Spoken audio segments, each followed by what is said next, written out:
ఢిల్లీలో పేలుడు జరిగి 15 మంది వరకు మరణించిన సంఘటన మరవకముందే మళ్ళీ నిన్న రాత్రి జమ్మూ అండ్ కాశ్మీర్లో మరొక పేలుడు జరిగింది. ఇందులో ఏకంగా 10 మంది మరణించగా 32 మందికి గాయాలయ్యాయి. అలానే ఇంకా చాలా చోట్ల ఇంకా చాలా పేలుళ్లు జరిగే అవకాశం ఉంది అని అండ్ కేవలం ఢిల్లీలోనే 35 కార్లను సీజ్ చేసినట్టుగా తెలియజేశారు. దేశంలోనే ఉంటూ దేశంలోనే తింటూ దేశ నాశనం కోసం పనిచేస్తున్నారు ముస్లిమ్స్. నిజంగా చెప్తున్నాను, ఇండియాలో ముస్లిమ్స్ నిర్మూలన పక్కా జరగాలి. ఇక్కడ ముస్లిమ్స్ అందరూ ఉగ్రవాదులు అని కాదు, కానీ ఉగ్రవాదులందరూ ముస్లిమ్స్ మాత్రమే ఉన్నారు, గుర్తుపెట్టుకోండి. దేనికోసం చివరిలో మాట్లాడదాం. అంతకంటే ముందు అసలు ఈ పేలుళ్ళు ఎలా జరుగుతున్నాయి, అలాగే అసలు మోడీ ముందు అన్నట్టుగానే ఇప్పుడు సింధూర్ 2.0 మొదలు పెడతారా, అలాగే పాక్ ఆర్మీ చీఫ్ అయిన ఆసిఫ్ మునీర్ డాష్ గడు ఇండియా పైన మళ్ళీ యుద్ధం మొదలు పెడతామంటూ అటు ఆఫ్ఘనిస్తాన్ మరియు ఇటు ఇండియా 2 దేశాలను అణిచివేస్తామంటూ నోటికి వచ్చిన కోతలు కూస్తున్నాడు. మరి ఇప్పుడు ఇండియా ఏం చేయబోతుంది?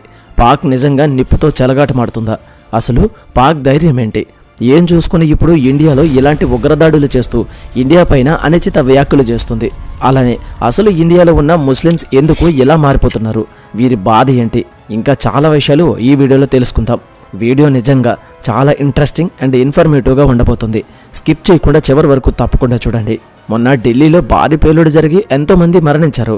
అలానే అది జరిగే ఒక్కరోజు ముందు జమ్మూలో 360 కేజీల అమోనియం మరియు 2900 కేజీల బాంబ్ మేకింగ్ మెటీరియల్ని పట్టుకుని సీజ్ చేశారు. అయితే ఇలా జరిగిన వెంటనే ఇంకా చాలామందిని ఎన్ఐఏ ట్రాక్ చేసి పట్టుకుంది. అందులో ఒకడు హైదరాబాద్లో ఉంటాడు. వాడు ఒక విషయం తయారు చేసి అది పెట్టి ప్రజల్ని చంపాలి అనుకున్నాడు. వాడిని కూడా పట్టుకున్నారు. ఇదే కాదు, ఇప్పుడు ఏపీలో ఉన్న గుంటూరులో కూడా స్లీపర్ సెల్స్ ఉన్నట్టుగా వాళ్ళు ఇప్పుడు యాక్టివ్ అయినట్టుగా కూడా నిఘా వర్గాలు తెలియజేశాయి. ఈ విధంగా మన దేశంలో మన చుట్టూనే ఉంటున్న ముస్లిమ్స్ అమాయకుల్లా ప్రవర్తిస్తూ మన ప్రాణాలని మింగేస్తున్నారు. అయితే టాపిక్లోనికి వస్తే నిన్న రాత్రి జమ్మూలో అసలు పేలుడు ఎలా జరిగింది అంటే, ఢిల్లీలో ఉగ్రదాడి జరిగే ముందు రోజు ఏవైతే బాంబు సామాగ్రి పట్టుకున్నారో అదంతా మరొక ప్రదేశంలో భద్రపరచడానికి తీసుకుని వెళుతూ ఉండగా అవి ఒక్కసారిగా పేలడం జరిగింది. దాని కారణంగా భారీ పేలుడు జరిగి వాటిని తీసుకుని వెళుతున్న వారంతా మరణించగా చుట్టూ ఉన్న 35 మంది వరకు గాయాల పాలయ్యారు. ఇది అనుకోకుండానే జరిగింది. కానీ దేశంలో ఏకంగా 35 ప్రదేశాల్లో పేలుళ్లు చేయాలి అనుకున్నారు. అవన్నీ మన దేశ భద్రతా సిబ్బంది ఆపగలిగారు. కానీ ఇప్పుడు దేశంలో అన్ని చోట్ల ఈ ముస్లిమ్స్ అనే ఒక పేరు పెట్టుకుని ఉగ్రవాదులుగా మారి మన చుట్టూనే తిరుగుతున్నారు. అయితే ఇప్పుడు ఇది మాత్రమే కాదు, నిన్న తాంబారం ఎయిర్పోర్ట్లో నుండి బయటికి స్టార్ట్ అయిన ఆర్మీ విమానం కాసేపటికి కూలిపోయింది. దీని వెనుక కూడా కుట్ర ఉంది అని ఎన్ఐఏ తెలియజేసింది. ఇలా వరుసగా దేశంలో సంఘటనలు జరుగుతూనే ఉన్నాయి. వీటికి తోడు రీసెంట్గా పాక్లో ఆర్మీ చీఫ్ అయిన ఆసిఫ్ మునీర్ గడు నోటికి వచ్చినట్టు భారత్ మీద ఇప్పుడు యుద్ధం చేసి తీరతామంటూ అటు ఆఫ్ఘనిస్తాన్ మీద మరియు ఇండియా మీద యుద్ధం చేసి ఈ దేశాలు రెండింటినీ మట్టి కరిపిస్తామంటూ వాగుతున్నాడు. అయితే ఇప్పుడు మోడీ మాత్రం ఎలా రియాక్ట్ అవుతారు అనేది ఎవరికీ అర్థం కావడం లేదు. కానీ మోదీ లాస్ట్ టైం ఇండియా మీద మళ్ళీ ఎలాంటి దాడి జరిగినా ఇంకా అది యుద్ధంగానే మారుతుంది, పాక్ మొత్తం భూస్థాపితం అవుతుంది అని తెలియజేశారు. మరి ఆ మాట మీదే పాక్ని ఇప్పుడు దెబ్బ కొడతారా అంటే ఎస్ అని చాలామంది ప్రముఖులు చెబుతూ వస్తున్నారు. అయితే అసలు ఈ దాడులు ఎవరు చేస్తున్నారు, దేనికి చేస్తున్నారు? అయితే ఇలా దాడి చేసిన వారిలో ముఖ్యమైన వ్యక్తులు ఎవరు అంటే, ఒకడి పేరు డాక్టర్ అజ్మిల్ అహ్మద్. వీడు అల్ఫాలా యూనివర్సిటీలో ప్రొఫెసర్గా పనిచేస్తున్నాడు. ఇంకొకటి పేరు డాక్టర్ అదిల్ అహ్మద్. వీడు జమ్మూ అండ్ కాశ్మీర్లోని పుల్వామాలో డాక్టర్గా పనిచేస్తున్నాడు. వీరిద్దరి దగ్గర కెమికల్స్తో పాటు 2 గన్స్, కొన్ని బుల్లెట్స్ కూడా దొరికాయి. అవే కాదు, ఇంకా చాలానే దేశ నాశనం కోసం జరుగుతున్నాయి. పోలీసులు దాదాపుగా 2 వారాల పాటు గస్తీ నిర్వహించి వీరిద్దరిని పట్టుకుని అరెస్ట్ చేశారు. చాలామంది ఏమనుకున్నారంటే పేదరికం వల్ల జనాలు ఉగ్రవాదం వైపు నడుస్తున్నారని. కానీ ఇప్పుడు దొరికిన వాళ్ళు బాగా చదువుకున్న వాళ్ళు, ఒకరు ప్రొఫెసర్, ఇంకొకడు డాక్టర్, అయినా కూడా ఉగ్రవాదం వైపు వెళ్లారు. పోలీసులు ఇన్వెస్టిగేషన్లో తెలిసింది ఏంటంటే వీళ్ళని పాకిస్తాన్ నుండి హ్యాండిల్ చేస్తున్నారు మరియు యూనివర్సిటీ ద్వారా ఫారెన్ నుండి డబ్బులు పంపిస్తున్నారని తెలిసింది. వీరిద్దరిని ఇంట్రాగేట్ చేయడం ద్వారా మరొక 7 ఉగ్రవాదులను కూడా జమ్మూ అండ్ కాశ్మీర్లో అరెస్ట్ చేశారు. అయితే ఇక్కడ అసలు ఏ విధంగా వీళ్ళు ఇండియాలో ఉన్న వాళ్ళ యొక్క మైండ్ని మారుస్తున్నారు? 2900 కేజీలు అంటే మామూలు విషయం కాదు. అలానే ఈ స్థాయిలో వీళ్ళ బాంబ్స్ని ఒక చోటు నుండి మరొక చోటుకి మూవ్ చేస్తున్నా సరే ఇండియాలో భద్రతా సిబ్బంది దేనికి పసిగట్టలేకపోయారు. ఇప్పుడు దొరికింది 2900 కేజీలు. అంటే ఇండియా మొత్తం ఏ రేంజ్లో దాడులు చేయాలనుకున్నారు మీరే ఊహించుకోండి. ఆ రేంజ్లో దాడులు జరిగి ఉంటే ఇప్పుడు ఇండియా అల్లకొల్లలంగా మారిపోయి ఉండేది. కానీ పోలీసులు చాలా కష్టపడి ఈ దాడుల్ని ఆపారు. ఇంకొక విషయం ఏంటంటే గుజరాత్ పోలీసులు కూడా సోమవారం ఉదయం కొంతమంది టెర్రరిస్టులను పట్టుకున్నారు. వీరిలో ఒకరు అతి కిరాతకుడు. వీడి పేరు డాక్టర్ అహ్మద్ మహ్ముద్దీన్ సయ్యద్. వీడు కూడా ఒక డాక్టర్. అతని దగ్గర రెజిన్ అనే పాయిజన్ తయారు చేయడానికి అవసరమైన రా మెటీరియల్ దొరికింది.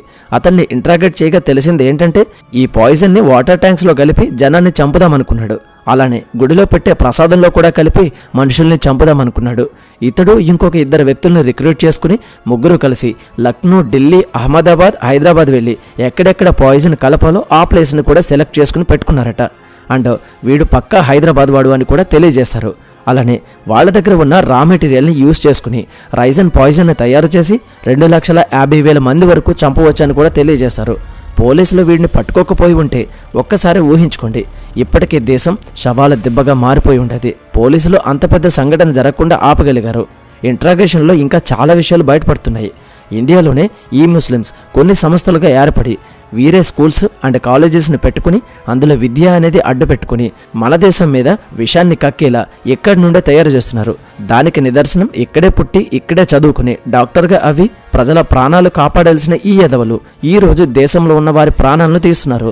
ఇదే కాదు, వీరికి ఇండైరెక్ట్గా సహాయం చేస్తున్న ఎంతోమంది మన దేశంలో ఉన్నారు. వారిలో కొంతమంది డబ్బు కోసం ఆశపడి వీరికి సహాయం చేస్తూ ఉంటే మరికొంతమంది ఇస్లాం అనే దానితో కళ్ళు మూసుకుపోయి ఇలా చేస్తున్నారు. ఈసారి నిజంగా ఇండియా పూర్తి స్థాయిలో చర్యలు తీసుకోకపోతే ఇండియా సర్వనాశనం అయిపోతుంది. అసలు వీటికి కారణం దేశంలో ఆనాడు గాంధీ లాంటి వ్యక్తులు తీసుకున్న పనికిరాని నిర్ణయాలు. అలానే వారి వారసులుగా దేశాన్ని పాలించి దేశం మొత్తం సర్వనాశనం చేసిన ఇందిరాగాంధీ ఎంతోమంది నాయకులు ఈ రోజు ఉగ్రవాదం అనేది మనల్ని పట్టి పీడించడానికి ముఖ్య కారణంగా మారారు. ఇలా ఎందుకు అంటున్నాను అంటే ఆ రోజు పాక్ అనే దేశం ఇచ్చి ఉండకపోతే ఈ రోజు ఈ గోల ఉండేది కాదు. ఒకవేళ ఇచ్చినా కానీ ఆ రోజు దేశం ఇచ్చి దానితో పాటు గాంధీ కొన్ని కోట్ల రూపాయల డబ్బులు సహాయం చేసి పాముకు పాలు పోసి పెంచినట్లు పెంచకపోయి ఉంటే బాగుండేది. అలా చేసినా కానీ జమ్మూ కాశ్మీర్ కేవలం ఇండియాలో భాగమని చెప్పి తేల్చేసి ఉంటే కూడా ఇంత జరిగి ఉండేది కాదు. అవేవి చేయకుండా దేశాన్ని సర్వనాశనం చేశారు గాంధీ. కేవలం గాంధీ తప్పుకే ఈరోజు ఇంత దారుణాలు జరుగుతున్నాయి. ఒకవేళ పాక్ విడిపోయిన వెంటనే ఈ ముస్లిమ్స్ అందరినీ గెంటేసి ఉంటే ఇవన్నీ ఉండేవి కాదు. ఒక్క తప్పు ఇన్ని తప్పులకు దారితీసింది. ఇన్ని తప్పులు ఈరోజు దేశంలో ఉన్న ప్రజల ప్రాణాలు తీయడానికి కారణమవ్వింది. ఇప్పటికైనా దేశంలో ఉన్న తప్పుడు మనుషుల్ని బయటకి గెంటేయాలి. అలాగే దేశానికి వ్యతిరేకంగా ఒక్క మాట మాట్లాడినా, దేశంలో ఉంటూ దేశాన్ని తిట్టినా, దేశానికి వ్యతిరేకంగా నడుచుకున్నా అందరినీ అరెస్ట్ చేయాలి. ముఖ్యంగా ప్రతి ఒక్కరూ ముస్లిమ్స్ అనే వారితో జాగ్రత్తగా ఉండండి. ఎవరిని నమ్మడానికి లేదు, గుర్తుపెట్టుకోండి. ముస్లిమ్స్ అందరూ మన చుట్టూనే ఉంటూ అమాయకుల్లా ప్రవర్తిస్తూ అమాయకులుగా నటిస్తూ మనతో ఫ్రెండ్షిప్ చేస్తూ మనల్ని మోసం చేస్తూ దేశాన్ని నాశనం చేయడానికి ఎన్నో దారుణాలు చేస్తున్నారు. ఇప్పుడు దొరికినటువంటి డాక్టర్స్ కూడా ఇదే విధంగా అమాయకులుగా నటించి చుట్టూ ఉన్న ప్రజల్ని నమ్మించి ఈరోజు ఇంత దారుణం చేశారు. ఇప్పుడు వారిని తలుచుకుంటున్న ప్రతి ఒక్కరూ మా చుట్టూ ఉంటూనే ఇంత దారుణం ఎలా చేయగలిగాడు అని జీర్ణించుకోలేకపోతున్నారు. అందుకే ప్రతి ఒక్క ముస్లింని అనుమానంగానే చూడండి. అయితే ఇక్కడ మంచివాళ్ళు కూడా ఉంటారు, కానీ చెడ్డవాళ్ళు కూడా వీళ్లలోనే ఉన్నారు. కనుక ప్రతి ఒక్కరిని అబ్జర్వ్ చేస్తూ ఉండండి. ఎవరిపైనైనా సందేహం వచ్చినా సరే మీ పరిసరాల్లో ఉన్న పోలీసులకు ఇన్ఫార్మ్ చేయండి. ఈ వీడియోకి ఇంతే. మరి ఈ వీడియో పైన మీ అభిప్రాయం ఏంటో తప్పకుండా కామెంట్లో తెలియచేయండి. అలానే ఇక్కడ నేను ముస్లిమ్స్కి వ్యతిరేకం కాదు, కేవలం ఎవరైతే చెడు పని చేస్తున్నారో వారి గురించి మాత్రమే చెప్పడం జరిగింది. అర్థం చేసుకోండి. మరిన్ని మంచి వీడియోస్ కోసం ఛానల్ని సబ్స్క్రైబ్ చేసుకుని పక్కన ఉన్న బెల్ ఐకాన్ ఆన్లో పెట్టుకోండి. మళ్ళీ మరొక మంచి వీడియోతో కలుద్దాం.